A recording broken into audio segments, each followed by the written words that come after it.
नमस्कार साथियों, Delhi IAS academy के यूट्यूब प्लेटफॉर्म पर एक बार फिर आपका स्वागत है।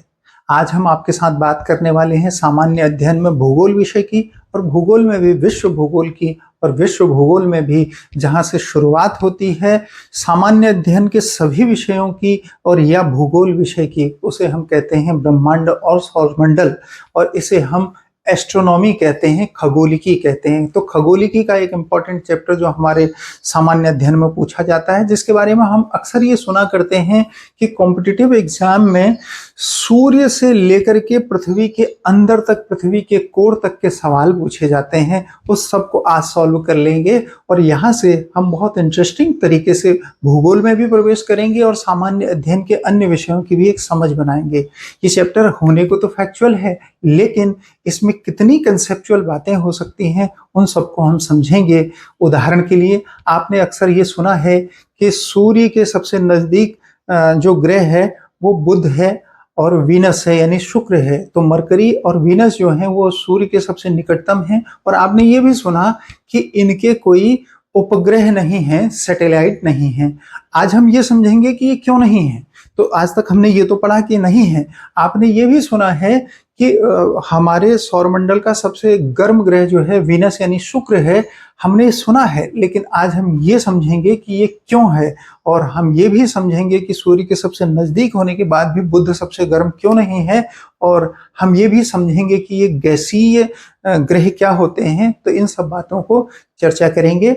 लेकिन आप ये जानते हैं कि मनुष्य जब से पैदा हुआ है तब से उसने अपने बारे में और इस पूरे धरती के पैदा होने के बारे में, धरती के रहस्यों को जानने की शुरुआत की है। तो धरती के रहस्यों को जानने का जो विज्ञान है उसी को असल में जियोग्राफी कहते हैं, भूगोल कहते हैं। और भूगोल जाकर के जुड़ता है इस पूरे खगोल के विज्ञान से, यानी ये हमारी धरती के आसपास जो चीजें फैली हुई हैं, हमारा सौरमंडल और आकाशगंगा, उस सारे की यात्रा करेंगे बहुत संक्षेप में। और कॉम्पिटिटिव एग्जाम के पॉइंट ऑफ व्यू से जो क्वेश्चन इंपॉर्टेंट होते हैं उन सारे की यात्रा करेंगे बहुत रोचक तरीके से। इस पूरे चैप्टर में कोई भी प्रश्न ऐसा नहीं होगा जो इसके बाद छूट जाएगा। सारे प्रश्नों के हम उत्तर कर पाएंगे और ये भी समझ पाएंगे कि मनुष्य ने शुरुआत से लेकर आज तक ब्रह्मांड में जो खोजें की हैं वो हमारे लिए जितने इंपॉर्टेंट हैं उन सबको जानने की कोशिश करेंगे। तो देखें क्या है आज का चैप्टर, ब्रह्मांड तथा सौरमंडल, कॉस्मोस एंड सोलर सिस्टम। आप जानते हैं कि ब्रह्मांड का अध्ययन जो है वो कॉस्मोलॉजी कहलाता है, हम उसे कॉस्मोलॉजी कहते हैं। और जो धरती और उससे संबंधित अध्ययन है उसे भूगोल कहते हैं। तो हम भूगोल में ही इस कॉस्मोलॉजी को समझ रहे हैं। और ये भूगोल के जनक जो हैं ये हिकेटियस हैं। कहीं कहीं आपने इरेटोस्थनीज भी पढ़ा होगा। इरेटोस्थनीज ने भूगोल शब्द का प्रयोग किया था, पर भूगोल को एक सैद्धांतिक विषय के रूप में उसके सभी पक्षों के साथ पहली बार प्रस्तुत करने का काम हिकेटियस ने किया, इसलिए हम हिकेटियस को भूगोल का पिता कहते हैं। उनकी एक पुस्तक है जस पीरियोडस। जस पीरियोडस मतलब है पृथ्वी का अध्ययन।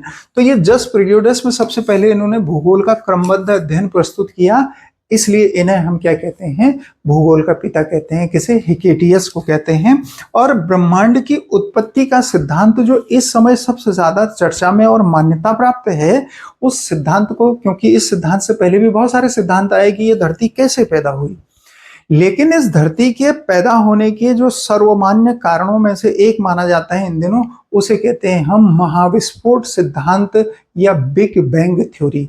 बिग बैंग थ्योरी का मतलब है कि एक समय पूरे इस ब्रह्मांड में एक बहुत बड़ा विस्फोट हुआ, जिसकी वजह से ये सारे पिंड, सारे आकाशीय पिंड पैदा हुए, जिनकी वजह से इसमें भार पैदा हुआ, द्रव्यमान पैदा हुआ। तो उस भार, उस मास, उस द्रव्यमान के पैदा होने के कारणों को समझने के लिए महाविस्फोट सिद्धांत को स्वीकार किया गया है। इस पर अभी भी रिसर्च चल रहा है। आपने देखा होगा कि वैज्ञानिकों ने उस पार्टिकल को खोज निकाला जो इस पूरे ब्रह्मांड में वजन का, द्रव्यमान का कारण है, और उसे हम कहते हैं हिग्स बोसान या गॉड पार्टिकल। यानी उसने ही सारी वस्तुओं में, सारी चीजों में, फिजिकल वस्तुओं में द्रव्यमान पैदा किया है, वजन पैदा किया है। मतलब ये बात इसलिए होती है ना कि मन में ये प्रश्न आता है, जब ये विस्फोट हुआ उससे पहले ये सारी चीजें कहाँ थी जो आज एग्जिस्ट करती हैं। तो ये सारी चीजें अचानक पैदा हुई उस विस्फोट से, और ये चीजों में वजन वस्तुओं में वजन, जो द्रव्यमान पैदा हुआ, उसका कारण था वो कण, वो पार्टिकल, जिसे हम गॉड पार्टिकल कहते हैं। तो ये इस पर अभी काम चल रहा है। तो बिग बैंग थ्योरी, जिसमें ये डिफाइन किया गया कि ये सारी चीजें कैसे पैदा हुई, हमारा ब्रह्मांड कैसे पैदा हुआ, ये सौरमंडल कैसे पैदा हुआ, सूर्य और पृथ्वी कैसे पैदा हुए, उस सिद्धांत को हम बिग बैंग थ्योरी कह रहे हैं। और ये सिद्धांत बेल्जियम के एक वैज्ञानिक, एक खगोल शास्त्री जॉर्ज लेमेंटियर ने दिया था। तो एक नाम याद करने की बात यहाँ हो सकती है, जॉर्ज लेमेंटियर। इस सिद्धांत के अनुसार पृथ्वी की उत्पत्ति अब से 4.6 अरब वर्ष पहले हुई। 4 अरब 6 करोड़ वर्ष पहले हमारी पृथ्वी पैदा हुई, ऐसा माना गया है इस बिग बैंग थ्योरी के अनुसार। अच्छा, ब्रह्मांड की उत्पत्ति जिस मूल कण से हुई उसे हिग्स बोसान या गॉड पार्टिकल कहा जाता है।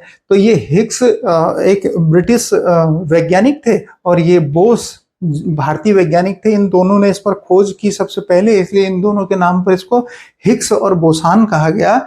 और इसी पार्टिकल को हम गॉड पार्टिकल कहते हैं, जो इस दुनिया की सारी एग्जिस्ट करने वाली चीजों के द्रव्यमान का कारण है, भार का कारण है। अच्छा, ब्रह्मांड संबंधी कुछ महत्वपूर्ण शब्दावली अक्सर प्रयोग की जाती है हमारे साथ, जैसे आकाशगंगा, जिसे हम गैलेक्सी कहते हैं, जैसे तारामंडल, जिसे हम नक्षत्र कहते हैं। ऐसे बहुत सारे शब्दों का प्रयोग किया जाता है, जैसे उल्का पिंड का प्रयोग किया जाता है, कॉमेट्स का प्रयोग किया जाता है। ये क्या क्या होते हैं बहुत संक्षेप में से समझते हैं, लेकिन एक बार अध्ययन करें कि हमारा पूरा ब्रह्मांड कैसे है और उसके अंदर चीजें कैसे हैं, तो देखेंगे कि इस तरह से हमारा ये पूरा ब्रह्मांड, सपोज करें कि ऐसे एक ये पूरा ब्रह्मांड है और इसकी सीमा कहाँ तक है इसका अभी अनुमान नहीं लगाया जा सका है। इसमें अनुसंधानकर्ता इसकी सीमा को समझने की कोशिश कर रहे हैं, पर इसकी सीमा का अभी तक कोई अनुमान नहीं है। तो ये एक हमारा ब्रह्मांड है और इसमें कहीं एक बहुत छोटी पृथ्वी है जिस पर हम रहते हैं। आज इस बात को भी समझेंगे हम, ये पृथ्वी और इसके एग्जिस्टेंस को और इसमें जीवन को, और इस बात को भी समझेंगे कि ये जीवन का कारण क्या है और क्यों केवल पृथ्वी पर ही जीवन है, इसे भी समझेंगे। और क्यों हम अपने आप को भाग्यशाली हमें मानना चाहिए कि हम इसमें एग्जिस्ट करते हैं, इसे भी समझेंगे। देखिए, इसमें कुछ आकाश गंगाएं हैं, गैलेक्सीज हैं, ऐसे कुछ दूसरी गैलेक्सीज भी हैं। तो बड़े बड़े आकार की ये गैलेक्सीज हैं। ये क्या हैं? तारों के कुछ समूह हैं जो आपस में कनेक्टेड रहते हैं और इनके आसपास बहुत सारे पिंड घूमते रहते हैं, तो ये बड़े बड़े हैं। तो ऐसे हमारे आकाश, इस पूरे ब्रह्मांड में कई आकाश गंगाएं हैं और अनुमान ये लगाया गया है कि 100 अरब आकाश गंगाएं हैं। इन 100 अरब आकाश गंगाओं में कुछ विशेष चमकीले तारों का एक समूह है जिसे हम तारामंडल कहते हैं। तो ऐसे कुछ तारों का समूह भी है जिसे हम तारामंडल कहते हैं, तारामंडल। इस तारामंडल को हम नक्षत्र भी कहते हैं। तो ये कुल 88 तारामंडल हैं अभी तक जो खोजे गए हैं उनमें से, और ऐसे 100 अरब आकाश गंगाएं हैं, 100 अरब आकाश गंगाएं। इससे प्रश्न तो नहीं पूछा जाता, पर यह ध्यान रखने की बात है कि हमारा ब्रह्मांड कितना विस्तृत है।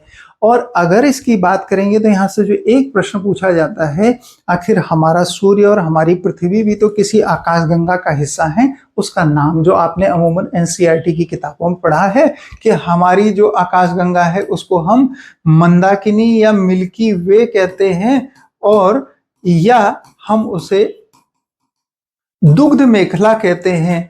तो ये हमारी आकाशगंगा का नाम है जिसमें हमारी पृथ्वी है। और ये आकाशगंगा कैसी है? ऐसे स्पाइरल शेप में है, जैसे आपने वो कॉपी में बाइंड किया हुआ देखा है, स्पाइरल शेप में इस तरह से फैली हुई है। और इसका पता सबसे पहले गैलीलियो ने लगाया था। तो हमारी जो ये आकाशगंगा है वो स्पाइरल है। तो स्पाइरल शेप की इस आकाशगंगा का सबसे पहले पता गैलीलियो ने लगाया था।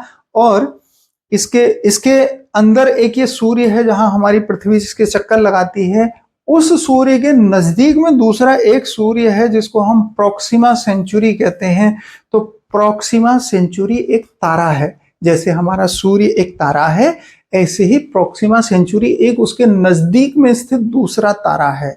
ठीक, तो अब क्योंकि सौरमंडल के केंद्र में सूर्य मतलब कोई ना कोई एक तारा होता है, क्योंकि यहाँ हमने क्या पढ़ा, तारामंडल पढ़ा, तो तारों में से जो एक बहुत चमकीला तारा जो अपने आसपास चीजों को घुमाता है, मतलब जिसको हम ग्रह कहते हैं, उसे अभी आगे पढ़ेंगे। तो हमारी जो पृथ्वी है वो जिस आकाशगंगा में है, उस आकाशगंगा का नाम तो है क्या, दुग्ध मेखला या मिल्की वे, या उसे हम कहते हैं क्या, आकाशगंगा या मंदाकिनी कहते हैं। तो मंदाकिनी, मिल्की वे या दुग्ध मेखला, इस नाम से जो ये आकाशगंगा है, इसमें एक सूर्य है। उस सूर्य के नजदीक दूसरा सूर्य कौन सा है, ये प्रश्न पूछा हुआ। उसका नाम है क्या, प्रोक्सिमा सेंचुरी। प्रोक्सिमा सेंचुरी हमारे सूर्य के नजदीक दूसरा सूर्य है। लेकिन एक प्रश्न ये भी पूछा जाता है कि हमारी जो आकाशगंगा है, जिसको हम मिल्की वे कहते हैं, उसके नजदीक में दूसरी आकाशगंगा कौन सी है, उसका क्या नाम है। तो उसका नाम है देवयानी, और देवयानी को एंड्रोमेडा कहते हैं। तो एंड्रोमेडा नाम की एक दूसरी आकाशगंगा है हमारी आकाशगंगा के नजदीक, ये पूछा हुआ है, इसे हम देवयानी कहते हैं, ये हमें याद रखना पड़ेगा। तो देवयानी एक प्रकार की गैलेक्सी है। ये कुछ इंपॉर्टेंट टर्मिनोलॉजी है। इसके अलावा भी जिन टर्मिनोलॉजी का हम अक्सर प्रयोग करते हैं, जैसे हम मंदाकिनी या गैलेक्सी कहते हैं, वो एक धुंधला सा दिखाई देने वाले तारों का समूह है। पृथ्वी जिस मंदाकिनी में है उसे दुग्ध मेखला आकाशगंगा या मिल्की वे कहते हैं, और हमारी आकाशगंगा का आकार सर्पिलाकार है, ये हमने अभी पढ़ भी लिया। और देखेंगे तो आकाशगंगा की खोज सबसे पहले गैलीलियो ने की थी, जिन्होंने दूरबीन की खोज की। हमारी आकाशगंगा के सबसे निकटतम आकाशगंगा का नाम देवयानी यानी एंड्रोमेडा है। ये आकाशगंगा के बारे में केवल इतना पढ़ना है। एक है तारामंडल, जिसे हम अभी तारों का समूह कह रहे थे। इनकी कुल संख्या अभी तक जो खोजी गई है वो 88 है, और इसे कॉन्स्टेलेशन कहते हैं, और यह हिंदी में इसे नक्षत्र भी कहते हैं। कुछ विशेष तारों का सजा हुआ एक समूह है ये। जैसे आपने एक तारों के समूह का नाम सुना है क्या, सप्तऋषि, जिसमें 7 तारे होते हैं, उसे हम सप्तऋषि कहते हैं। और इस सप्तऋषि समूह का एक सबसे महत्वपूर्ण तारा है, जिसका नाम क्या है, ध्रुव तारा। तो ये ध्रुव तारा जो पोलर स्टार होता है, ये सप्तऋषि समूह के तारों में से एक तारा है। ये कहाँ दिखाई देता है, पृथ्वी की उत्तर दिशा में दिखाई देता है। कहाँ, ये सदैव ही पृथ्वी की उत्तर दिशा में दिखाई देता है। और पोलर स्टार इसलिए कहते हैं, ये कांस्टेंट होता है। और अगर कभी कोई व्यक्ति आधी रात में चल रहा हो और रास्ता भटक जाए, तो उसे दिशाओं का यदि पता न चल रहा हो, तो उसके पास एक सबसे अच्छा संकेत होता है क्या, कि वो ध्रुव तारे को देखे। और अगर उसे पूर्व दिशा में जाना है, तो उसे ध्रुव तारे को अपने बाएं हाथ में रखना होगा, तो वो अवश्य ही पूर्व दिशा की ओर चला जाएगा। और अगर ध्रुव तारा उसकी दाईं ओर हो, तो वो पश्चिम की ओर यात्रा कर रहा होगा। ऐसा भी एक प्रश्न पूछा गया है कि यदि आधी रात में किसी व्यक्ति को किसी दिशा का पता न चल रहा हो, तो वो ध्रुव तारे को अपनी किस दिशा में रखे कि वो पूर्व दिशा में यात्रा करे। तो उसे अपने बाएं हाथ में ध्रुव तारे को रखकर यात्रा करने से वह पूर्व दिशा की ओर पहुंच जाएगा। ऐसा हमें ध्यान रखना होगा। तो ये ध्रुव तारे की जो बात हमने कही, ये क्या है, हमारे बहुत सारे नक्षत्र में से एक नक्षत्र का ये ध्रुव तारा समूह है। और इस ध्रुव तारे में ये निश्चित आकृति में व्यवस्थित आकार है। सप्तऋषि भी इसी तारामंडल को ही कहते हैं। सदैव पृथ्वी से उत्तर दिशा में दिखाई देता है कौन, ध्रुव तारा। इसी ध्रुव तारे के नाम पर आपने अक्सर देखा होगा, हमारे यहाँ जो विवाह संस्कार होता है, तो उसमें एक संस्कार होता है, अक्सर जो कार्ड में लिखा रहता है क्या, पाणी ग्रहण संस्कार। और उसमें लिखा रहता है रात्रि शुभ लग्नानुसार। हालांकि अब दिन में भी लग्न होते हैं, लेकिन रात्रि शुभ लग्नानुसार लिखा रहता है। तो उस शुभ लग्नानुसार का मतलब ही है जिस समय ध्रुव तारा उदय होगा, ठीक उस समय ये काम होगा। और शपथ क्या खाई जाती है कि जिस तरह से ये ध्रुव तारा कांस्टेंट है अपनी स्थिति पर, पृथ्वी के उत्तर दिशा में सदैव दिखाई देता है, उसी तरह से इन दो लोगों का आगामी जीवन भी कांस्टेंट स्थायी रूप से चले, ऐसी शपथ ली जाती है। इसलिए उसमें लिखा जाता है क्या, रात्रि शुभ लग्नानुसार। तो उसका संबंध हमारे इसी खगोलिकी से है, जिसमें हम ध्रुव तारे का अध्ययन करते हैं और ये जानते हैं क्या, कि ये तारामंडल का एक हिस्सा है, या सप्तऋषि समूह भी एक तारामंडल है, ये जानते हैं। अच्छा, एक शब्द बहुत प्रयोग किया जाता है हमारे यहाँ, तारे, स्टार्स। और हम तो लोगों को कहते हैं जो बहुत चर्चित पॉपुलर हो जाते हैं, अक्सर बॉलीवुड के लोगों के लिए ये प्रयोग किया जाता है स्टार्स, जबकि प्रयोग तो उन लोगों के लिए भी किया जाना चाहिए जो हमारी सीमाओं के हीरो होते हैं, जो सैनिक होते हैं, जो इस देश की रक्षा करते हैं, जो हमें खुशी से जीने का मौका देते हैं। असल में स्टार्स वो होते हैं, वो ही स्टार्स हैं हमारे देश के जिन्होंने इस देश को आज़ादी दिलाई, स्वतंत्रता दिलाई, जिनकी वजह से हम आज़ाद हवा में सांस ले पाते हैं। असल में वो भी स्टार्स होने चाहिए। पर उस स्टार्स का भूगोल में क्या मतलब हम समझेंगे ऐसा कोई पिंड, ऐसे कोई मास जो हमारे ब्रह्मांड में मौजूद है, लेकिन उसमें से हर समय ऊर्जा निकलती रहती है, एनर्जी निकलती रहती है, उसे हम क्या कहते हैं? तारा कहते हैं, स्टार कहते हैं। इसका मतलब है कि तारों में अपना स्वयं का प्रकाश होता है। सर ये तो बहुत छोटी छोटी बातें हम पढ़ रहे हैं। हाँ, एनसीईआरटी में यही लिखी है तो इन्हें पढ़ रहे हैं, और बहुत बार यहाँ चूक हो जाती है, इसलिए भी बहुत अच्छे से हम जान रहे हैं। ये सारे एग्जाम्स में पूछा जाने वाला टॉपिक है, क्योंकि एनसीईआरटी की छठी क्लास में ये दिया गया है। तो वहाँ और उसके अलावा एग्जाम्स में जो प्रश्न पूछने का पैटर्न है, उन सब को हम कवर कर रहे हैं। तो हम कह रहे हैं क्या कि जो ये तारे होते हैं वो अपने प्रकाश से प्रकाशित होते हैं। इसका मतलब है इन तारों में जो क्रिया होती है उसे हम संलयन कहते हैं, नाभिकीय संलयन। तो नाभिकीय संलयन यानी न्यूक्लियर फ्यूजन जो होता है वो इसमें होता रहता है। तो न्यूक्लियर फ्यूजन की वजह से इनमें लगातार एनर्जी निकलती रहती है, और वो एनर्जी कैसे निकलती है? वहाँ हाइड्रोजन हीलियम में बदलती रहती है। ये भी प्रश्न पूछा है। तो हाइड्रोजन का हीलियम में बदलते रहना और नाभिकीय संलयन के कारण तारे चमकते हैं। तारे, जब भी तारे की बात होती है तो हमको ट्विंकल ट्विंकल लिटिल स्टार की वो पोएम याद आती है। वो ट्विंकल ट्विंकल लिटिल स्टार जो है, यानी टिमटिमाते हुए तारे जो हैं, असल में तारे टिमटिमाते नहीं हैं, हमें टिमटिमाते हुए दिखाई देते हैं। क्यों? क्योंकि हम जहाँ खड़े होते हैं वहाँ और तारों के बीच में एक इंपॉर्टेंट जगह है, उसे हम कहते हैं वायुमंडल, एटमॉस्फेयर, यानी हवा की लहरें। तो वो जो वायुमंडल में हमारे गैस के पार्टिकल हैं वो तैरते रहते हैं। उन तैरते हुए गैस पार्टिकल की वजह से हमें तारे टिमटिमाते हुए दिखाई देते हैं, जबकि तारे टिमटिमाते नहीं हैं। तो ट्विंकल ट्विंकल लिटिल स्टार मतलब है हमारे और हमारे तारों के बीच में एक एटमॉस्फेयर मौजूद है, उसकी वजह से वो हमें चमकते हुए दिखाई देते हैं, मतलब टिमटिमाते हुए दिखाई देते हैं। चमकते इसलिए हैं क्योंकि वहाँ नाभिकीय संलयन की क्रिया होती है, हाइड्रोजन हीलियम में परिवर्तित होते रहता है, और एक समय ऐसा आता है जब ये तारे समाप्त हो जाते हैं, इनका चमकना बंद हो जाता है। जब हाइड्रोजन के हीलियम में परिवर्तित होते होते वह एक बहुत ठोस बन जाता है, और उसके नाभिक से इलेक्ट्रॉन दूर चले जाते हैं, और केवल न्यूट्रॉन का वो हिस्सा रहता है। तो ऐसा हिस्सा अक्सर पल्सर तारा कहलाता है। तो इसे भी समझते हैं, पल्सर तारा अंततः जाकर के ब्लैक होल में परिवर्तित हो जाता है। ब्लैक होल की घटना आपने सुनी होगी। ये क्या है ब्लैक होल की घटना? आकाश में जितने, मतलब ब्रह्मांड में जो तारे दिखाई दे रहे हैं उनकी डेथ है। तो तारों की मौत की घटना को ब्लैक होल की घटना कहते हैं। उसे समझने से पहले इसे देखें, ये तारे क्या? तारे में नाभिकीय संलयन यानी न्यूक्लियर फ्यूजन की प्रक्रिया होती है। न्यूक्लियर फ्यूजन, तारों का रंग उनके ताप का सूचक होता है। ये देखें, वहां कितना टेम्परेचर किस तारे में है वो हमें उतना चमकीला दिखाई देगा। ऐसा अक्सर आपने सुना होगा, शुक्र सबसे चमकीला है, ऐसा सुना होगा। पर शुक्र तारा नहीं है, शुक्र स्टार नहीं है। स्टार होने के लिए क्या जरूरी है? अपनी रोशनी से चमकना। जहां ये नाभिकीय संलयन की प्रक्रिया हो रही होगी, उस बात को, वो घटना जिस पिंड में हो रही होगी उसे ही हम तारा कहेंगे। आगे देखें, नाभिकीय संलयन में हाइड्रोजन गैस हीलियम में परिवर्तित होती रहती है। ये बड़ी इंपॉर्टेंट एक बात है। और देखेंगे तो ये तारों का जो जीवन चक्र होता है, तारे सबसे पहले बहुत बड़े आकार के होते हैं तो उन्हें हम प्रोटोस्टार कहते हैं।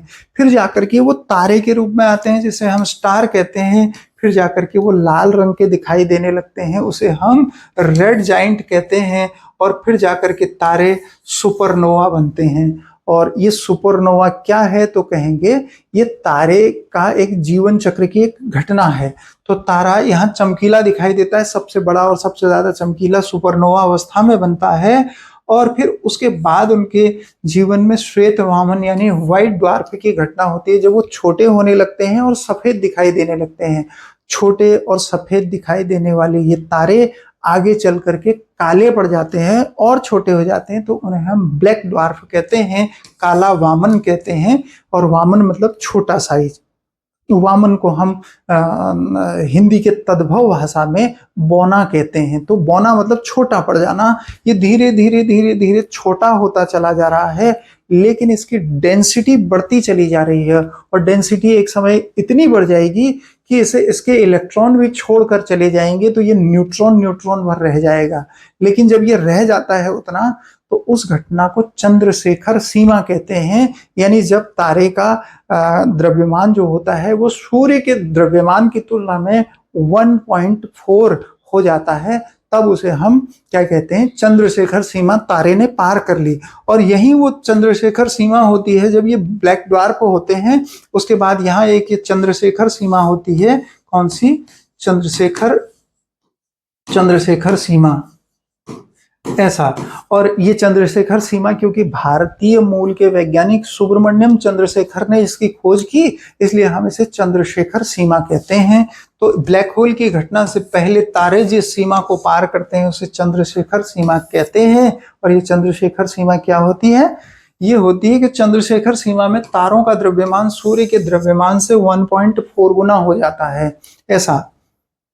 इसकी खोज भारतीय मूल के वैज्ञानिक सुब्रमण्यम चंद्रशेखर ने की। इस खोज के लिए उन्हें 1983 में नोबेल पुरस्कार दिया गया, 1983 में।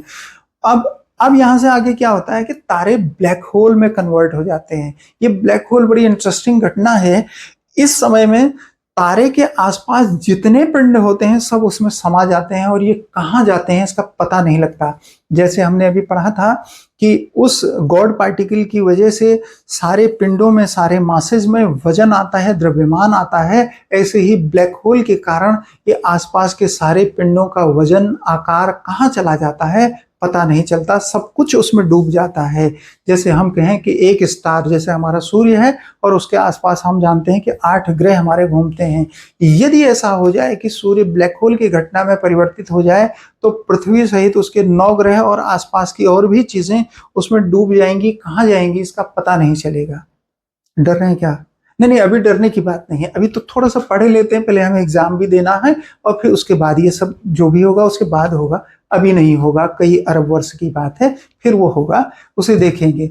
ब्लैक होल क्या है? इसे तारों की मौत यानी डेथ ऑफ स्टार्स कहा जाता है। इस समय तारों का घनत्व यानी डेंसिटी बहुत अधिक बढ़ जाती है, और इस कारण क्या होता है, उनके आसपास के सभी पिंड इसमें डूबकर समाप्त हो जाते हैं, और इसे दूरबीन से भी नहीं देखा जा सकता। ये कैसे होता है? ये सेकंड के एक किसी हिस्से में होता है, नैनो सेकंड में होता है, और इसे देखना संभव ही नहीं है, दूरबीन से भी नहीं देखा जा सकता है।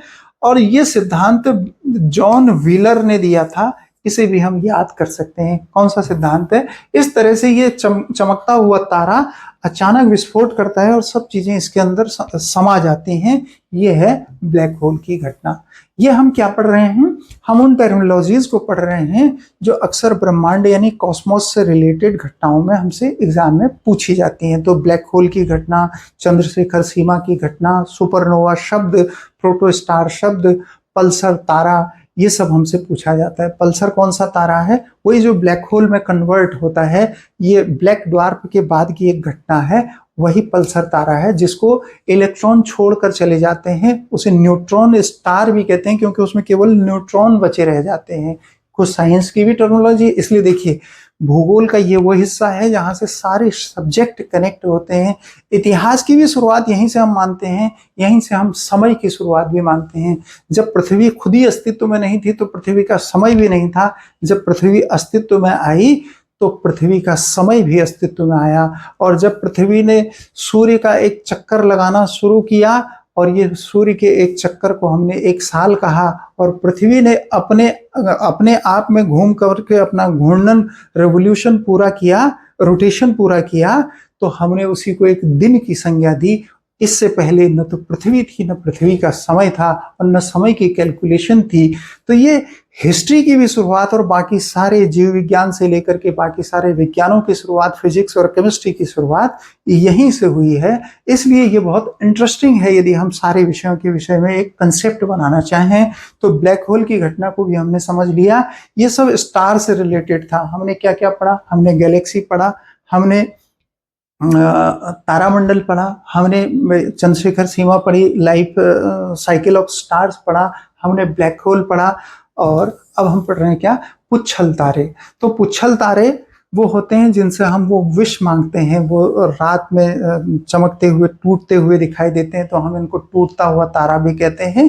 ये पुच्छल तारे होते क्या हैं? अनियमित गति से सूर्य के नजदीक से गुजरने वाले। अच्छा, ये वो नहीं होते जो टूटते हुए दिखाई देते हैं, ये वो होते हैं जो सूर्य के नजदीक से गुजरते हैं और उनमें पूंछ बन जाती है। जो सूर्य के नजदीक जो जो जिनसे हम विश मांगते हैं वो अलग होते हैं, उनको उल्कापिंड, उल्काष्ट कहते हैं। उन्हें भी अभी पढ़ रहे हैं। एस्टेरॉइड्स कहते हैं उन्हें, अभी देखते हैं। पुच्छल तारे अनियमित गति से सूर्य के नजदीक से गुजरने वाले तारे होते हैं और सूर्य क्या करता है? इनको अपनी ओर खींचता है, क्योंकि आप जानते हैं जो भी दो मास होंगे उनमें आपस में गुरुत्वाकर्षण दोनों का काम करता है, दोनों एक दूसरे को खींचते हैं। तो हमारा सूर्य भी आसपास से गुजरने वाले तारों को खींचता है। तो क्या होता है कि उस तारे का अगला हिस्सा सूर्य की ओर आता है, पीछे एक पूंछ जैसी चमकीली बन जाती है, उसी को हम पुच्छल तारा कहते हैं। एक चीज और याद रखेंगे, पूरे आकाशीय पिंडों में या तो तारे ही चमकते हैं या पुच्छल तारे ही चमकते हैं। तारे होना जरूरी है, और तारे मतलब पुच्छल तारे भी असल में तारे हैं। वो किसी एक समय के लिए उनमें पूंछ बन जाती है। जब हमारा सूर्य या कोई दूसरा तारा उनको अपनी ओर खींचता है तो पूंछ बन जाती है, इसलिए वो पुच्छल तारे हैं। बाकी किसी भी आकाशीय पिंड में अपना प्रकाश नहीं होता है, ये भी हम याद रखेंगे। तो ये क्या होता है कि सूर्य की ओर खिंच जाते हैं, उनके पीछे एक पूंछ बन जाती है, इस कारण उन्हें पुच्छल तारे कहा जाता है। यह पूंछ सदैव सूर्य से दूर की ओर होती है, अवश्य ही होगी। मैंने कहा था ना, हम कंसेप्चुअल स्तर पर समझेंगे। जब सूर्य उसे अपनी ओर खींचेगा तो पूंछ पीछे की ओर बनेगी, क्योंकि वो बाकी हिस्सा अपनी तरफ खींचने की कोशिश करेगा। तो पुच्छल तारे की पूंछ सूर्य से दूर की ओर होती है, ये याद रखेंगे। और आपने एक शब्द सुना होगा, हेली। तो हेली एक पुच्छल तारा है, 1986 में दिखाई दिया था ये तो एक पुच्छल तारे का ही उदाहरण है। अच्छा, एक शब्द आता है हमारे सामने, ग्रह, प्लेनेट जिसे हम कहते हैं। ये अभी क्या पढ़ा हमने? पहले तारे पढ़ा और फिर पुच्छल तारे पढ़ा। तो पुच्छल तारे भी हैं तो तारे ही वो पूंछ बना देते हैं, ऐसा हमने पढ़ा। उससे पहले क्या पढ़ा? ब्लैक होल पढ़ा। क्यों पढ़ा? क्योंकि हम तारों की लाइफ साइकिल को जानना चाह रहे थे, इसलिए पढ़ा। उसी में एक चंद्रशेखर सीमा पढ़ा। उससे पहले हमने, क्योंकि ये तारे इसलिए पढ़ा क्योंकि हम तारामंडल पढ़ रहे थे, तारों का समूह पढ़ रहे थे। उसमें भी हम इसलिए पढ़ रहे थे क्योंकि ये आकाश गंगा में फैले हुए समूह हैं, और उसी तारामंडल में से एक हमने ध्रुव तारा पढ़ा। आगे देखें, कुछ प्लेनेट होते हैं, और प्लेनेट जैसे हमारा पृथ्वी है एक प्लेनेट, ऐसे ही अलग अलग स्टार्स के साथ घूमने वाले पिंडों के समूह को ग्रह हम कहते हैं। तो ये ग्रह जो हैं, जो प्लेनेट हैं, उनकी कुछ शर्तें होती हैं। ये शर्तें तय की जाती हैं इंटरनेशनल एस्ट्रोनॉमिकल यूनिट, इसे IAU कहते हैं। तो IAU द्वारा ये तय किए जाते हैं। आपने सुना होगा कि एक बार यम को, प्लूटो को ग्रहों की श्रेणी से 2006 में बाहर कर दिया गया। ये तो आपने सुना ही है। तो ये जब सुना आपने तो कभी कभी मन में ये उत्सुकता होती होगी कि आखिर किसने बेचारे को बाहर कर दिया। तो इस बेचारे को, बेचारा नहीं, मतलब एक प्लेनेट को प्लेनेट से बाहर कर दिया। क्यों कर दिया, उसका उत्तर यहाँ है। तो हमने कहा था कंसेप्चुअल लेवल पर समझने की बात को यहाँ समझें। देखिए, किसी ग्रह को ग्रह होने की कुछ शर्तें दी गई हैं इसके द्वारा, और वो शर्तें क्या हैं कि उसमें इतना ज्यादा मास होना चाहिए कि उसकी ग्रेविटी के कारण सब तरफ से वो इतना खींचे कि उसका आकार खुद ही गोल हो जाए। तो अत्यधिक गुरुत्वाकर्षण के कारण जिन आकाशीय पिंडों का आकार गोल हो गया है, पहला तो वो है कि वो ग्रह हो सकते हैं। लेकिन और भी दूसरी शर्त है। दूसरी शर्त में क्या है? उनके पास अपना प्रकाश नहीं होना चाहिए। प्रकाश होगा तो वो तारा हो जाएगा, है ना। और दूसरा, वो किसी सूर्य का चक्कर, मतलब किसी स्टार का चक्कर लगाते हों, ऐसा। और तीसरा ये कि जब वो चक्कर लगाते हों तो दूसरे ग्रह के रास्ते में नहीं आने चाहिए। सपोज करें एक रास्ता ये है और एक इसके बाहर है, तो कोई ग्रह अगर बीच में से यूं करके चल रहा होगा तो उसे ग्रह की श्रेणी से हटा दिया जाएगा। यही काम हुआ था प्लूटो से, और प्लूटो मतलब यम से। यम वरुण के रास्ते में आ रहा था, नेपच्यून के रास्ते में आ रहा था, इसलिए उसे ग्रहों की श्रेणी से हटा दिया गया। तो इनमें अपना प्रकाश न हो, किसी तारे की परिक्रमा करते हों तथा उसी के प्रकाश से प्रकाशित होते हों, जैसे पृथ्वी होती है, शुक्र होता है, ऐसे किसी अन्य ग्रह की परिक्रमा पथ पर न आते हों। यही बात जो मैंने आपसे कही, 2 ग्रह जिनके कोई उपग्रह नहीं हो। हमारे पास बहुत सारे ग्रहों की श्रेणी है, जैसे हमने यहाँ अभी पढ़ना है सौरमंडल में, तो उन ग्रहों को पढ़ेंगे तो हम ये सीधे सीधे प्रश्न पूछे जाते हैं ये तीनों लाइन के, कि 2 ऐसे ग्रह कौन से हैं जिनके कोई उपग्रह नहीं है। क्योंकि हम ग्रह के बारे में पढ़ रहे हैं, प्लैनेट के बारे में पढ़ रहे हैं, तो सूर्य के सबसे नजदीक स्थित 2 बुध और शुक्र ऐसे ग्रह हैं जिनके कोई उपग्रह प्लैनेट नहीं है। क्यों नहीं है वो सौरमंडल में पढ़ेंगे। 2 ग्रह जो सूर्य की परिक्रमा पश्चिम से पूर्व करते हैं, अर्थात वहां सूर्योदय पश्चिम दिशा में होता है। सभी ग्रहों में पूर्व दिशा में होता है, जैसे पृथ्वी में सूर्योदय पूर्व दिशा में होता है, ऐसे 2 ग्रह हैं जिनमें पश्चिम में सूर्योदय होता है। वो हैं वीनस और यूरेनस, यानी शुक्र और यूरेनस, अरुण जिसे हम कहते हैं। तो 2 ग्रह जिनमें छल्ले हैं, ये चीन लिख दिया गया, जिनमें छल्ले हैं उनको शनि और अरुण कहते हैं, ये हम समझते हैं। तो ग्रहों के बारे में इतनी बात जानना बहुत जरूरी है। अभी मैंने कहा ना आपको कि अगले हिस्से में हम ये जानेंगे कि ये क्यों होता है। तो उससे पहले देखें, जो हमने कहा ड्वार्फ प्लैनेट जो होते हैं, कुछ प्लैनेट जो ग्रहों की शर्त को पूरी नहीं करते, उनको ड्वार्फ प्लैनेट घोषित कर दिया जाता है, जैसे प्लूटो को किया गया। अगर उनमें से कोई एक शर्त पूरी नहीं करेगा, उसमें अपना प्रकाश न हो, वो एक तारे की परिक्रमा करे, उसका आकार अपने गुरुत्वाकर्षण के कारण गोल हो जाए, तो इन शर्तों में से, और वो किसी की परिक्रमा पथ में ना आए, अगर कोई इनमें से कोई एक शर्त भी पूरी नहीं करेगा तो उसे ग्रहों की श्रेणी से बाहर निकाल दिया जाएगा। तो ऐसे ग्रहों को ही ड्वार्फ प्लैनेट यानी बौने ग्रह कहा जाता है। तो जैसे ये एक या एक से अधिक शर्त पूरी न करे तो उसे ये कहा जाता है। यम प्लूटो ऐसा ही है। नेपच्यून के परिक्रमा मार्ग में आने के कारण प्लूटो को वर्ष 2006 में बौने ग्रह की श्रेणी में रख दिया गया, ये था। तो ये हम जानते हैं, ये 2006 हमें याद रखना पड़ेगा। कोई भी चीज यहाँ तक आपको जो बोर कर रही हो, करनी नहीं चाहिए। कोशिश की गई है कि आपको ये अच्छा लगे, रुचिकर लगे, और आपको एग्जाम हॉल में डायरेक्ट यहाँ से प्रश्न दिखाई दें। तो अगर नहीं इंटरेस्टिंग लग रहा है तो इसका उत्तर यह है कि एग्जाम हॉल से आने के बाद आप इसे देख सकते हैं, तो आपको यहाँ से प्रश्नों के उत्तर मिलेंगे, ठीक है। तो क्षुद्र ग्रह एस्टेरॉइड्स जो होते हैं, ये क्या होते हैं, ये जैसे बहुत सारे पिंड, हमने कहा कि महाविस्फोट के समय, बिग बैंग के समय जब बहुत बड़ा विस्फोट हुआ तो छोटे छोटे कई टुकड़े बंट गए। उन छोटे टुकड़ों में एक हमारी पृथ्वी भी है, एक बृहस्पति भी है, जुपिटर भी है, एक मरकरी भी है, एक वीनस भी है। लेकिन कुछ ऐसे छोटे छोटे चट्टानों के टुकड़े जिनके हमने कोई नाम नहीं दिए, जो ग्रह के रूप में अपने आप को समेट नहीं पाए, यानी उनका आकार गोल नहीं हो पाया, वो छोटे छोटे मास पूरे झुंड में अभी भी तैर रहे हैं। इसकी पूरी एक बेल्ट है जिसे हम एस्टेरॉइड बेल्ट कहते हैं। उन चट्टानों की पूरी बेल्ट जो है वो हमारे सूर्य से दूरी के क्रम में 4थे नंबर पर, यानी मरकरी, वीनस, अर्थ, मार्स के बाद एक बेल्ट फैली हुई है, उसी को हम एस्टेरॉइड बेल्ट कहते हैं। तो एस्टेरॉइड क्या है, ये आकाशीय पिंडों के छोटे छोटे टुकड़े हैं जो सूर्य की परिक्रमा कर रहे हैं। ये देखें, ग्रहों के विस्फोट से टूटे छोटे टुकड़े जो मंगल और बृहस्पति के बीच पाए जाते हैं। और सीधे सीधे ये सवाल पूछा है कि क्षुद्र ग्रहों की मेखला कहाँ पाई जाती है, एस्टेरॉइड बेल्ट कहाँ पाई जाती है, किन 2 ग्रहों के बीच पाई जाती है, ये बात है। एक शब्द जिसकी बात हमने की थी अभी, मेट्योर्स की बात, जिसको हम उल्का पिंड कहते हैं। उल्का पिंड मतलब वही जिनसे हम विष मांगते हैं, ये वही हैं। इनको उल्काश में भी कहा जाता है।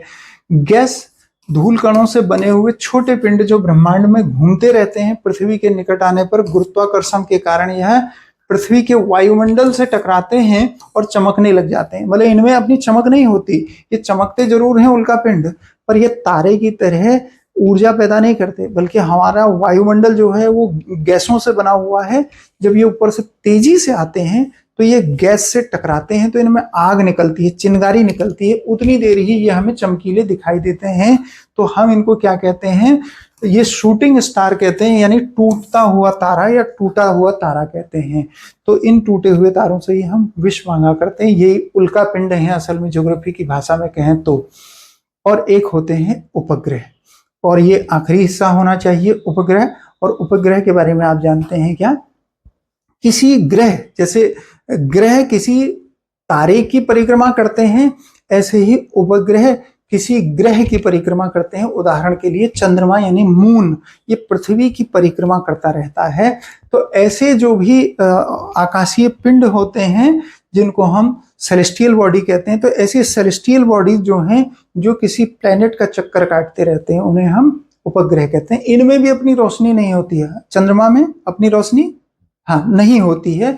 कैसे चमकता है, सूर्य के प्रकाश से चमकता है। तो आपसे कहा था ना कि तारे और पुच्छल तारों के अलावा किसी सेलेस्टियल बॉडी में कोई भी अपना प्रकाश नहीं होता है। ये बात हमें समझनी होगी। तो ये आकाशीय पिंड सेलेस्टियल बॉडी जिनमें अपना प्रकाश न हो तथा वे किसी ग्रह का चक्कर लगाते हो, किसका, ग्रह का, सूर्य का नहीं, स्टार का नहीं। ये लगाते हैं स्टार का भी, लेकिन अपने ग्रह के साथ। जैसे पृथ्वी घूमती है सूर्य के चारों ओर, तो उसका चंद्रमा भी उसके साथ घूमता रहता है, तो वो भी सूर्य का चक्कर पूरा कर लेता है। ठीक है। बुध तथा शुक्र के कोई उपग्रह नहीं है, ये बात हमने ऊपर भी कही। क्यों नहीं है उसका जिक्र आगे आएगा। पृथ्वी का एकमात्र प्राकृतिक उपग्रह चंद्रमा है, जिसे मून कहते हैं। सर्वाधिक उपग्रहों वाला ग्रह शनि है, इसके कुल उपग्रहों की संख्या 146 है। तो हाल ही में इसके 63 नए सैटेलाइट खोजे गए हैं, और उससे पहले 83 थे। तो 83 और 63 जोड़ करके ये 146 हो गए हैं। और अब सैटर्न यानी शनि हमारे सौर मंडल का ऐसा ग्रह हो गया है जिसके सबसे ज्यादा ग्रह हैं, और यूं कहें कि 100 से ज्यादा ग्रह हैं। इसके बाद 95 ग्रह बृहस्पति के हैं, 95। शनि का सबसे बड़ा उपग्रह जो है टाइटन है, और दूसरे स्थान पर बृहस्पति है जिसके उपग्रहों की संख्या 95 है। ये बात हमें उपग्रहों के बारे में याद रखनी पड़ेगी। तो उपग्रह इंपॉर्टेंट यही है। टाइटन के बारे में सवाल पूछा जाता है, तो टाइटन शनि का एक उपग्रह है जो बहुत बड़ा है, और सबसे बड़ा उपग्रह यही है शनि का, टाइटन। तो आगे जाएंगे तो सौरमंडल आपको दिखाई दे रहा है। सौरमंडल में हम उन सारे कंसेप्ट को डिस्कस कर लेंगे जो हमने यहाँ जिक्र किया, और सौरमंडल से ही सबसे ज्यादा प्रश्न हमसे होते हैं। सबसे दूर, सबसे नजदीक, सबसे बड़ा, सबसे घना, ये सारे प्रश्न जो हमसे पूछे जाते हैं। और किसके सैटेलाइट हैं, किसके नहीं हैं, किसे सबसे ज्यादा दिन लगते हैं सूर्य की परिक्रमा में, किसे सबसे कम दिन लगते हैं सूर्य के रोटेशन में, रेवोल्यूशन में। तो ये सारी बातें जानेंगे। और एक शब्द और जानेंगे, असल में वर्ष किसे कहा जाता है। एक और बात जानेंगे कि अगर कोई प्लैनेट सूर्य से आज जितनी दूरी पर है, अगर उसकी दूरी थोड़ी बढ़ा दी जाए तो क्या होगा, अगर उसकी दूरी थोड़ी घटा दी जाए तो क्या होगा। यूपीएससी ऐसे सवाल करता है। इन सब को सॉल्व कर लेंगे। आज की ये वीडियो आपके लिए बहुत उपयोगी रही होगी। आप इसका रिवीजन कर लेंगे तो आपके एग्जाम में आपका कंफ्यूजन सारा खत्म हो जाएगा। और इस इंटरेस्टिंग तरीके से जो आपने शुरुआत की है, तो ये ज्योग्राफी समझने में आपको बहुत मदद करेगा। अगर आप कंप्लीट कोर्स से नहीं जुड़े हैं तो नीचे ऐप का लिंक डिस्क्रिप्शन बॉक्स में दिया गया है, आप उससे जुड़ सकते हैं। तो हम आगे मिलेंगे आपको इसी तरह के इंटरेस्टिंग वीडियोस के साथ। तब तक के लिए थैंक यू सो मच।